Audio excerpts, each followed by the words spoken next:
सर्वात मोठी बातमी, ठाकरे सेना आपल्या पक्षामध्ये विलीन करावा असा प्रस्ताव काँग्रेसच्या वरिष्ठांनी दिला आहे. त्यामुळे काँग्रेसने ठाकरे सेना संपविण्याचा घाट घातला आहे, असा खळबळजनक आरोप करतानाच त्याचाच एक भाग म्हणून राज्यातील लोकसभेच्या 48 जागा काँग्रेस पक्ष स्वबळावर लढण्याचा सर्व्हे करत आहे, असे आमदार नितेश राणे यांनी सांगितले. कणकवली येथे शुक्रवारी माध्यमांशी त्यांनी संवाद साधला. ते म्हणाले, अदानी समूहाबाबत सर्वोच्च न्यायालयाने अतिशय महत्त्वाचा निकाल दिला आहे. त्यांच्या उद्योगामुळे आपला देश प्रगती पथावर आहे. असे असताना विरोधक हिंडनबर्ग रिपोर्टच्या नावाखाली देशाची बदनामी करत होते. तो प्रकार न्यायालयाने हाणून पाडला आहे. त्यामुळे मिरची झोंबल्याने आणि 10 जनपदची मर्जी सांभाळण्यासाठी संजय राऊत यांनी गरळ ओकली आहे. मात्र त्यांचे महागुरू शरद पवार हे अदानींना का भेटतात, हे प्रथम संजय राऊत यांनी जाणून घ्यावे.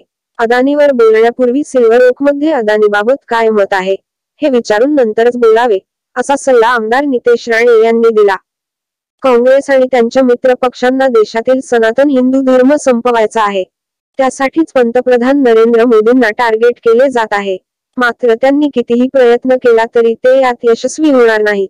सातत्याने संजय राऊत न्यायालयाचा अपमान करत आहेत.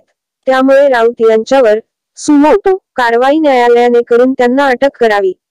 प्रभू श्रीराम यांचा अपमान झाल्यानंतर तो कुठलाही हिंदू सहन करणार नाही. जितेंद्र आव्हाड हे पाकिस्तानमध्ये राहत नाहीत, भारतातच राहतात. त्यामुळे त्यांनी बोलताना दक्षता घ्यायला हवी, असेही राणे म्हणाले.